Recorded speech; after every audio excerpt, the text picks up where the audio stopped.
সাল্লাল্লাহু আলাইহি সাল্লাম মোরগকে গালি দিতে নিষেধ করেছেন। কাকে? মোরগ। মোরগ মোরগ মুরগি আছে না, যে মোরগকেও তোমরা গালি দিও না। কেন? যে তারা তো নামাজের সময় তোমাদেরকে ফজরের নামাজের জন্য আহ্বান করে। বলুন সুবহানাল্লাহ। যাদের ঘরের মধ্যে মোরগ আছে ফজরের সময় ডাকে নাকি ডাকে না?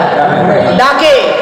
যারা নামাজ পড়ে না যদি বারংবার ডাকে এই মোরগের মধ্যে বিরক্ত হয়, বাড়ির মহিলাকে বলে যে মোরগ বিক্রি করে দিয়েছে, জবাই করে ফেলেছে। এরকম ঘর আছে না নাই ভাই? তুমি তোমার ঘুম নিয়ে যে ফজরের সময় বসে থাকো, আর অথর্ব মুসলমান তুমি এই মোরগের থেকেও জঘন্য কথা বল, ঠিক কিনা? আল্লাহ রাসূল সাল্লাল্লাহু আলাইহি ওয়াসাল্লাম এই মোরগকে গালি দিতে নিষেধ করেছেন। তুমি মুসলমান হয়ে আরেক মুসলমানকে কিভাবে গালি দাও? মুহতারাম হাজিরিন, প্রত্যেকটা সকাল হয়, এই প্রত্যেকটা সকাল আপনার আমার প্রত্যেকটা অঙ্গ প্রত্যঙ্গ আপনাকে আমাকে সতর্ক করেন। প্রত্যেকটা সকালে সতর্ক করেন। কি সতর্ক করেন? যে বলতে থাকেন যে তুমি তোমার জবানকে আমাদের জন্য আল্লাহ তাআলার ব্যাপারে সতর্ক থাকো। আল্লাহ তাআলার ব্যাপারে তুমি তোমার জবানকে সতর্ক রাখো। জবানকে সতর্ক করে যে তুমি যদি ভালো হও আমরা ভালো হব। প্রত্যেকটা মানুষের অঙ্গ প্রত্যঙ্গ সকালবেলা বলতে থাকে এটা। তুমি যদি ভালো হও আমরা ভালো হব, আর তুমি যদি বক্র হয়ে যাও, বাঁকা হয়ে যাও, তাহলে আমরাও বাঁকা হয়ে যাও। কাকে সতর্ক করে ভাই? জবানকে সতর্ক করে যে আল্লাহ তাআলার শাস্তির ব্যাপারে তুমি সতর্ক হও। তুমি যদি সতর্ক হও তাহলে আমরা অঙ্গ প্রত্যঙ্গ সব ভালো থাকবো। আর তুমি যদি বাঁকা হয়ে যাও, বাঁকা চলো, তাহলে আমরা অঙ্গ প্রত্যঙ্গ বাঁকা হয়ে যাব। এই জন্য আল্লাহ তাআলার ব্যাপারে তুমি সাবধান হয়ে যাও, সতর্ক হয়ে যাও। তো সতর্ক হওয়ার দ্বারা কি হয়? যে মানুষ তখন এটা যখন বুঝবে, জানবে, তখন তার জবানটাকে সঠিক ব্যবহার করবে। আর জবানের অপব্যবহার করে হাজার ইবাদত বন্দিগি করলে ওই ইবাদত বন্দিগি লাভবান হওয়া যাবে না। কেন লাভবান হওয়া যাবে না? আশরাফ আলী থানভী রহমতুল্লাহি আলাইহি তিনি তার এক কিতাবের মধ্যে একটা ঘটনা উল্লেখ করেছেন যে এক ব্যক্তি ঘোড়া লালন পালন করতো। ঘোড়া, আগে তো ঘোড়া দিয়ে সওয়ার করতো মানুষ, ঘোড়া দিয়ে চলাচল করতো। তো অনেক মোটা তাজা ঘোড়া, অনেক সুন্দর দেখা যায়, ঘোড়া সফরের জন্য রেডি করছে। কিন্তু এই ঘোড়াটা সুন্দর হওয়ার পরেও এই ঘোড়ার মধ্যে একটা বদ অভ্যাস আছে। কি বদ অভ্যাস? যে যখন নাকি মলমূত্র ত্যাগ করে তো ওই ঘোড়ায় কি করে মলমূত্রগুলি সঙ্গে, এটা হলো তার খারাপ অভ্যাস। এই ঘোড়া নিয়ে কোথাও সফরে যাইতে পারে না, সব লোক সমাজের সাথে চলতে পারে না এই ঘোড়া নিয়ে। তো একদিন এক জায়গায় যাওয়ার জন্য বের হয়েছে এই ঘোড়া নিয়ে এই ব্যক্তি। এখন চিন্তায় আছে যে আমি এই ঘোড়া নিয়ে কিভাবে যাবো এত দূর রাস্তায়। এই ঘোড়ার মধ্যে তো বদ অভ্যাস আছে। তো ঘটনা করে আরেক ঘোড়াওয়ালা সামনে পড়ে গেছে, একই রাস্তায় তারা যাবে। তখন এই ঘোড়াওয়ালা বলতেছে যে ভাই, আমার ঘোড়াটার একটা বদ অভ্যাস আছে, সে মলমূত্র ত্যাগ করলে সে পিছনের দিকে ফিরে, এই জন্য আমি সবার সাথে একসাথে চলতে পারি না, পিছে পড়ে যাই। তো একটা কাজ করেন, আপনি আপনার ঘোড়াটা নিয়ে আমার পিছনে থাকবেন, যখনই আমার ঘোড়াটা পিছন দিকে ফিরা ধরবে আপনি পিছন দিকে চাবুক মারবেন, যাতে করে আমার ঘোড়াটা আবার পিছনে না ফিরতে পারে। কারণ পিছনে ফিরলে আমি সফরে যাইতে আমার দেরি হয়ে যায়, সবার সাথে আমি চলতে পারি না। তো বলছে ঠিক আছে।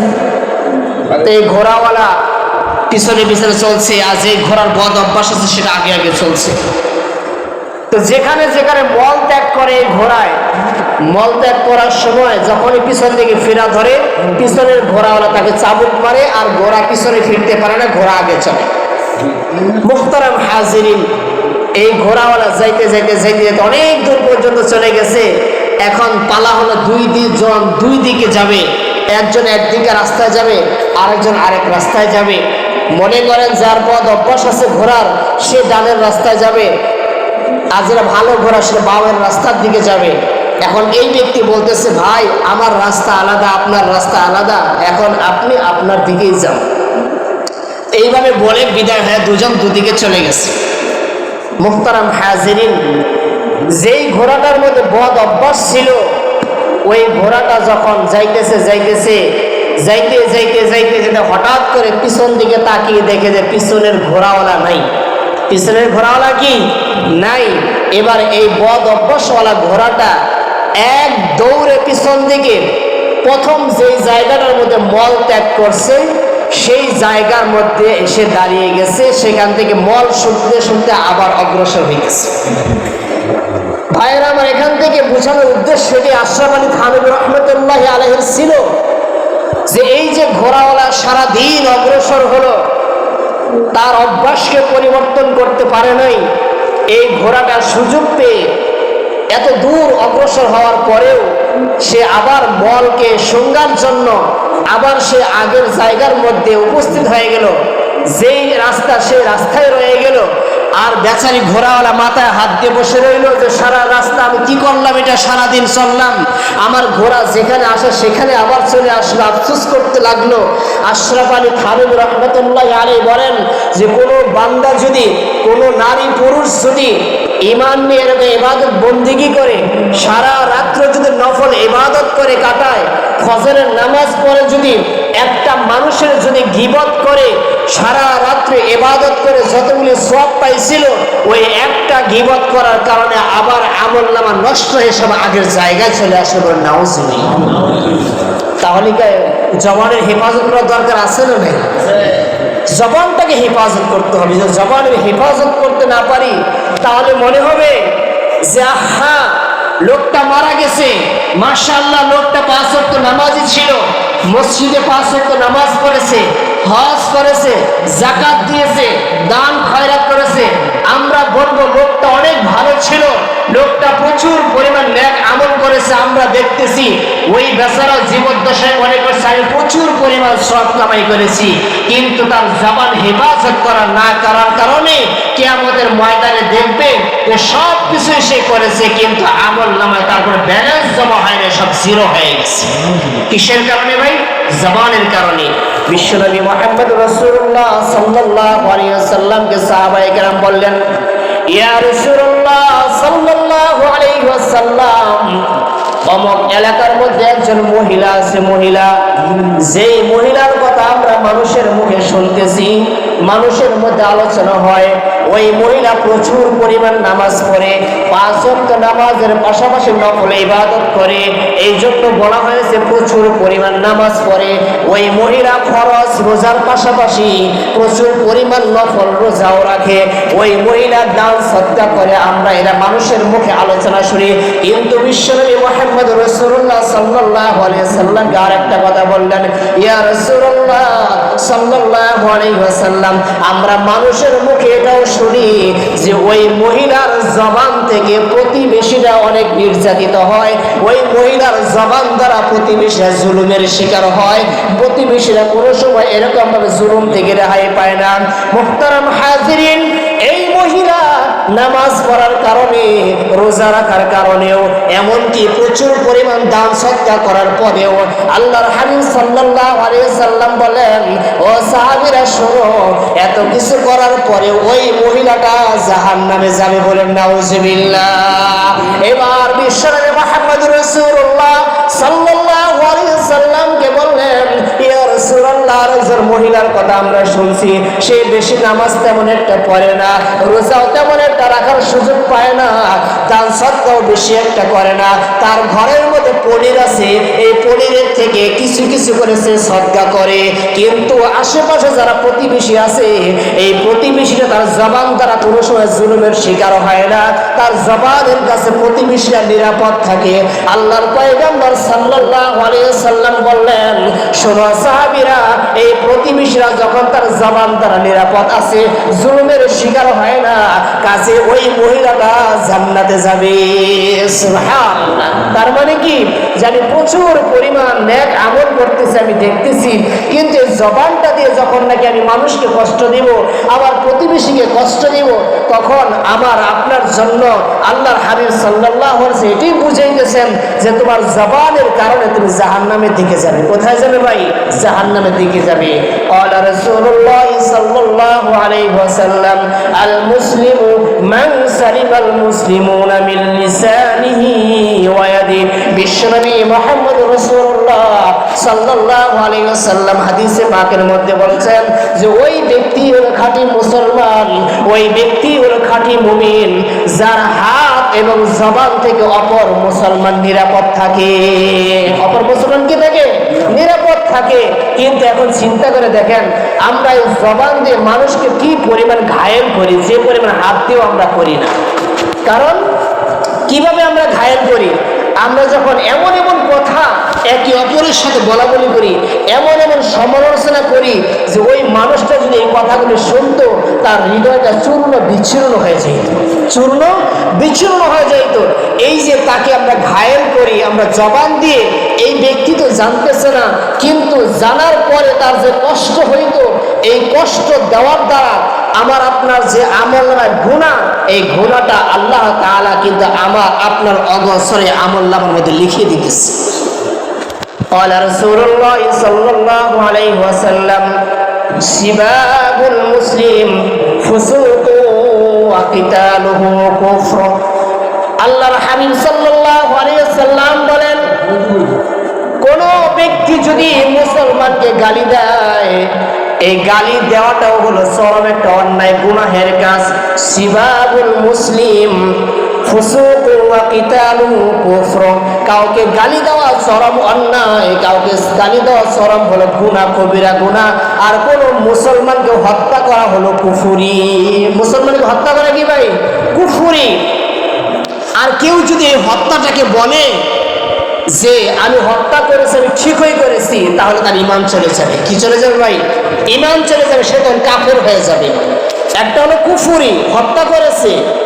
অনেক সময় পারিবারিক জেরে হোক, রাজনৈতিক জেরে হোক, যে কোনো কারণে হোক, এক মুসলমান আর এক মুসলমানকে হত্যা করে নাকি করে না? করে। এই হত্যা করাটা সে কুফরি করেছে, একটা ছোট একটা কুফরি করেছে, কিন্তু সে মারাত্মক অন্যায় করেছে।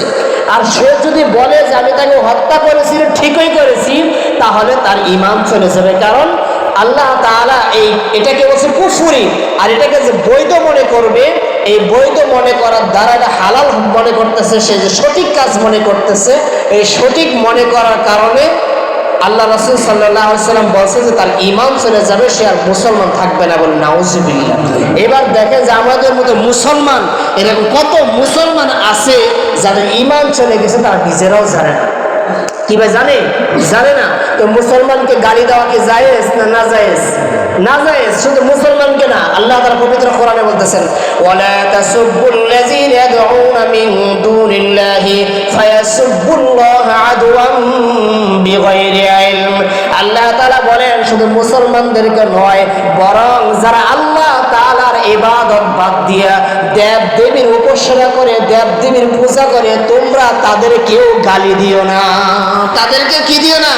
গালি দিও না। ওয়ালা তাসুব্বুল্লাযীনা ইয়াদউনা মিন দুনিল্লাহ, যদি তোমরা তাদেরকে গালি দাও, ফায়াসুব্বুল্লাহা আদওয়ান বিগাইরি ইলম, তাদের অজ্ঞতার কারণে, তাদের মূর্খতার কারণে, তোমাদের গালি দেওয়ার কারণে ওরা তোমাদের রবকে গালি দিবে। কথা বলেন ঠিক কিনা? আমরা যদি কোনো অমুসলিমকে গালি দেই, তাহলে তারাও কি করবে? আমাদের রবকে তারা গালি দিবে। এই জন্য আল্লাহ তাআলা বলছেন যে তোমরা কোনো মুসলমানকে তো গালি দিবাই না, বরং তোমরা যারা দেবদেবীর পূজা করে তাদেরকেও তোমরা গালি দিও না। তাহলে কি কাফেরদেরকে গালি দেওয়া জায়েজ আছে? অমুসলিমকে গালি দেওয়া জায়েজ আছে? গালি দেওয়া জায়েজ নাই। কিন্তু আমাদের মতো হতভাগা কিছু মুসলমান আছে, আমাদের রবকে গালি দিতে কোনো দ্বিধাবোধ করে না। আছে না নাই? আছে। তারা কোন জাতি মুসলমান হয়েছে, রবকে গালি দিতে দ্বিধাবোধ করে না। যেখানে আল্লাহ তার অমুসলিমকে গালি দিতে নিষেধ করেছেন, তুমি মুসলমান হয়ে মুসলমানকে কিভাবে গালি দাও? তুমি মুসলমান হয়ে তোমার ভাইকে কিভাবে গালি দাও? তুমি মুসলমান হয়ে অপর মুসলমান প্রতিবেশীকে কিভাবে গালি দাও? তুমি তোমার মা বাবাকে গালি দিতে দ্বিধাবোধ করো না। যেখানে আল্লাহ তাআলা একজন বিজাতিকে গালি দিতে নিষেধ করেছেন, তুমি মুসলমান হয়ে কিভাবে নিজের স্বার্থের জন্য, নিজের জন্য তুমি একজন আলেমকে গালি দাও? এরকম আছে না নাই? নিজের মন মতো না হলে আলেমকে গালি দিতে দ্বিধাবোধ করে না। তুমি কি পরিমাণ অন্যায় করতেছো, কি পরিমাণ নাফরমানি করতেছো।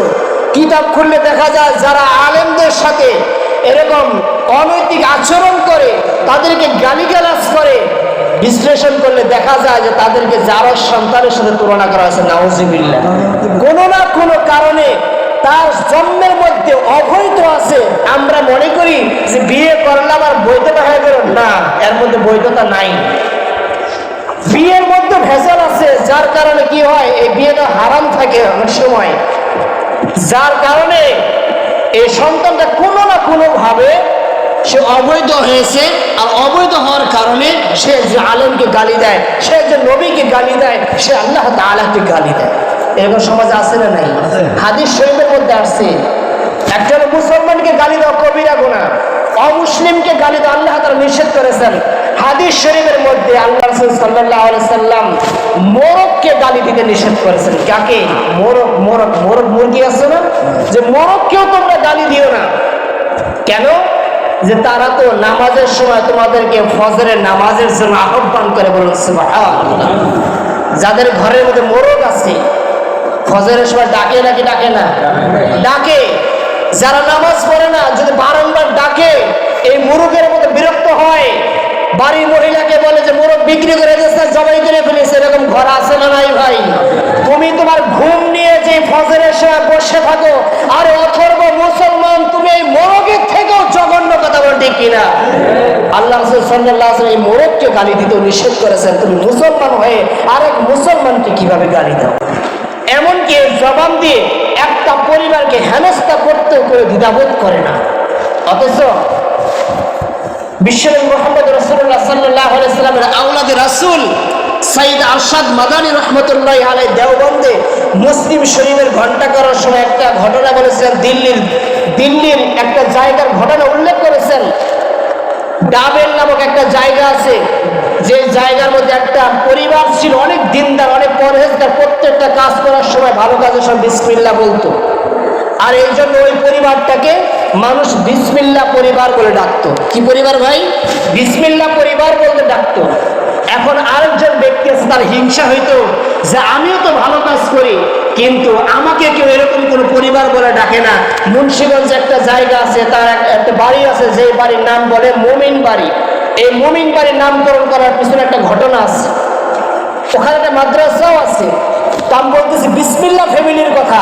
আরেক ব্যক্তির ঈর্ষা হতো, হিংসা হইতো, এই জন্য সে লোক সমাজের মধ্যে বলা বলি করতো, এই তোমরা যেই পরিবারকে বিসমিল্লাহ পরিবার বলে ডাকো, যেই পরিবারকে তোমরা বিসমিল্লাহ পরিবার বলে সম্মান করো, তোমরা বাস্তবর ভিতরের খবর তোমরা জানো না।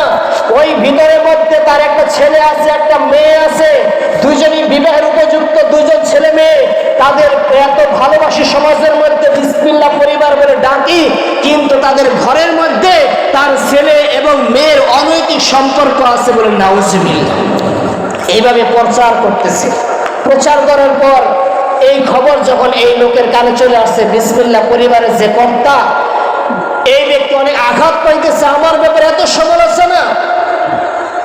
সমালোচনা লোককে বলতেও পারে না। মানুষও তাকে তুচ্ছ তাচ্ছিল্য করে, সমাজ থেকে ঘৃণার চোখে দেখে আল্লাহর কাছে বিচার দিচ্ছে, আল্লাহ তুমি তো আমার ঘরের খবর জানো, এই যে আমার ব্যাপারে একটা অপপ্রচার চালাইছে, এটার বিচারের জন্য তুমি আমার জন্য যথেষ্ট। মুহতারাম হাজিরিন, একটা সময় চলে গেল। চলে যাওয়ার পর দেখে যেই ব্যক্তি মিথ্যা অপবাদ দিয়েছিল যে বিসমিল্লাহ পরিবার যাকে বলি তাদের মধ্যে ছেলে এবং মেয়ের অনৈতিক সম্পর্ক আছে, কিছুদিন পরে দেখা গেছে যে আসলেই কি যেই ব্যক্তি অপপ্রচার করেছে তার ঘরের মধ্যে তার মেয়ে এবং ছেলে অবৈধ সম্পর্ক করে, শারীরিক সম্পর্ক করে, আপন সন্তানের মধ্যে সম্পর্ক করে, তার মেয়ের পেটের মধ্যে বাচ্চা চলে আসছে। বলছে নাউজুবিল্লাহ। আল্লাহ তাআলা যেই ব্যক্তি অপপ্রচার চালিয়ে ভালো একটা পরিবারকে সমাজের মধ্যে তুচ্ছ তাচ্ছিল্য করেছে, ছোট করেছে, অপমানিত করে